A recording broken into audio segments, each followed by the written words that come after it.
53% of Americans think the shooting of Renee Good, which they saw with their own eyes, was not justified. My concern and my point is I would think the numbers would be higher. I think the numbers should be higher. So if I'm Donald Trump, given all the other crap that I'm doing and the ish I'm throwing around and the everything everywhere all at once that makes my life, meaning Donald Trump's life, a little bit less complicated because everybody's all over the place doing other things, I'm not fretting at 53%. I'm not fretting at 51%. What do you think these numbers mean to Donald Trump? How do they weigh, do you think, on his calculations? Well, first of all, I very much share your concern, particularly with respect to the question about whether ICE is keeping us more or less safe. But I would point out the fact that those margins aren't more overwhelming than they are is because the Trump administration and its proxies at various think tanks, other networks, now law firms, have been remarkably effective over the past decade or so at convincing wide swaths of the American population to not believe what they see, to not believe what they hear with their own ears, and to essentially turn off a lot of their critical thinking skills.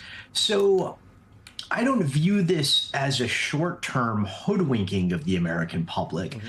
I view it as the capstone of a very well thought out, logistically admirable, if in no other way, attempt to fundamentally disabuse people of their ability to see what's right in front of their own eyes.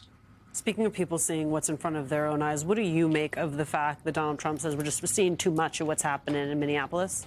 Look, I think Trump's the ultimate positional bargainer. So he's going to stake out really extreme things and then sort of play good cop, bad cop himself. Obviously, he doesn't like where the polling number is going. But the truth is, I agree. It doesn't. We're not on a glide path to tyranny anymore. He's a tyrant. So tyrants are fundamentally anti-democratic. They don't really care about the majority, but he does care about the narrative. And is he winning? Is he successful? What is the narrative that's percolating out there? That matters a lot more to him than polls. And those two things sometimes don't go hand in hand. And the narrative right now, and it's one of the rare times that the stories that are not what's coming from the administration are being dominated by what's happening on the ground, by the people who are talking about all this stuff. And what you see online is terrible story after terrible story, and then ICE agents falling down on the ice. I mean, they look ridiculous and also cruel simultaneously. And the effect on the polling and also on the narrative is that you have a whole swath of MAGA media that's not there with him. And they're not only not there with him, they're not just ignoring it, they're criticizing it. They're saying this is just too far, I'm not there for this. There's part of the core right-wing media that has done something that they've never done before, though. They're fully on board now with the Insurrection Act. That was not the case 3 months ago, 4 months ago. Peter Doocy was championing it. That would have been unthinkable 3 months ago. So, I think there's a lot of questions here, but one thing is that parts of his narrative engine are getting more extreme and more consolidated. That core and that center has gotten around with a much more might makes right approach. They're fully on board with Trump's tyranny. The parts that have fractured off and splintered, they're being much more vocal in criticizing him, and that's going to continue. And the last thing I'll just say is that this is a real testament to why this is an information war. Because I don't think that the polls would even be where they are right now if you didn't have people in Minnesota not just doing the work on the ground and protesting and demonstrating, but telling a story about what's happening there in an effective way so people can see it with their own eyes.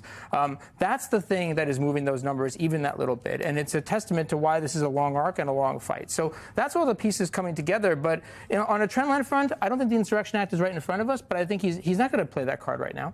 But he's inching closer and closer toward it and consolidating power in the most core centerpiece. That's the thing that I think is a real tell. That the Peter Doocy switching on that to me was very concerning. I agree with you. Sorry, Steve Doocy, not Peter. Steve, yes, Peter's father. That's right. I agree with Angelo on this, Michael, specifically because when you look at the Insurrection Act, and Michael Steele and I talked about this extensively in the break the other day, because I'm like, is he going to do martial law? Is he going to do the Insurrection Act? And we looked at it, and the Insurrection Act is specifically about a place. And so if he was to invoke the Insurrection Act, it would be about Minnesota specifically. And I think that the ratcheting up of the rhetoric there, the tear gassing to Angelo's point, we've seen it because people are taking video Okay, so the agents who are tear gassing people, but also the videos of some of the protesters who have, there's the tear gas. Then there's videos of, I was on air last week in the evening where there were firecrackers being thrown at some of the federal agents there, and those were being thrown by the protesters. I think that the rhetoric is being made is trying to ratchet up the temperature to give the president an excuse to say Insurrection Act and or martial law. And I think I just continue to believe this is really about an election. It's about 2026. It's about the elections in Minnesota. It is about his immigration crackdown, his immigration agenda.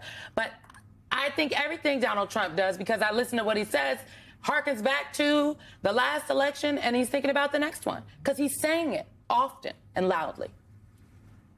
Yeah, so I agree in part with what you're saying, but I think I would actually go a little bit further. This is clearly right now about Minnesota, and any application of the Insurrection Act or military force in any form or fashion is probably going to be limited to Minnesota. But Angelo hit on something really important that we're not talking about enough. He used the word tyranny. I prefer the word authoritarianism, either or. We're not talking about it approaching. We're not talking about it being imminent. For discrete populations of the United States, it's already here.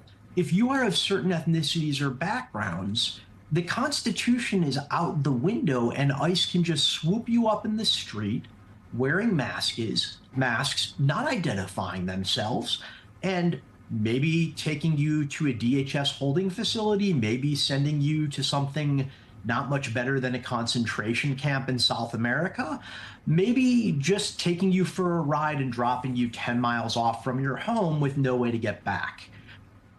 But the reason I bring that up in the context of the Insurrection Act and its locality provisions is that I think we need to view whatever is happening now in Minnesota or whatever is going to happen in Minnesota as the dress rehearsal for something at a much larger scale. And if we don't stop it here in its infancy, it's just going to get worse. Well, very sobering. That was very, very sobering, Angelo, and I agree with it 100%, because it's not just the pieces. It is all of those pieces coming together in a way that the Insurrection Act is a step. And once you get that piece done and everyone is bought in, which is what he's trying to sell us on now. Mm-hmm. He's trying to sell the narrative, back to your point about narratives, that, because of the bad behavior of these Democrats in this city, in this state, because of the bad behavior of these, these insurrectionists and these folks who are out there demonstrating, I have no other choice but to invoke an act to protect the rest of you. I have to protect the rest of you. So bear with me. Bear with me. The national emergency is avoiding the national emergency. There you go, Alicia. A national emergency is anything he wanted to be. That's exactly it. That's exactly it. And I think what Michael said and what you're making a point about is that we don't talk about how we got to this place, why we're talking about Minnesota. Because why we're even talking about Minnesota, why this is happening in Minnesota is because of the right-wing media, because of the narrative. A little, sort of James O'Keefe wannabe went into Minnesota and did a video that was building on that storyline about, what was supposedly fraud coming out of the Somali community, and then basically said this is this grand conspiracy. The Democrats and the Somali immigrants are taking billions of dollars out. Look at all this corruption. Here's all this video evidence. It percolated in the right-wing media. It created this appetite and this demand to do something. That's when the escalation started. And to your point as well about sort of avoiding this national thing but federalizing it, there are a dozen other wannabes. There are 24 other wannabes that can go out there and do these types of hit pieces, have them saturate through the right-wing media at scale in multiple cities across the country, and then because they're essentially in cahoots with the federal government, they can exploit and operationalize that to then go ahead and engage in some kind of a federal and legitimate action. But the reason we're even here is because of what happened with the right-wing media and a story that they were telling weeks ago, far before it even penetrated into the rest of the American zeitgeist.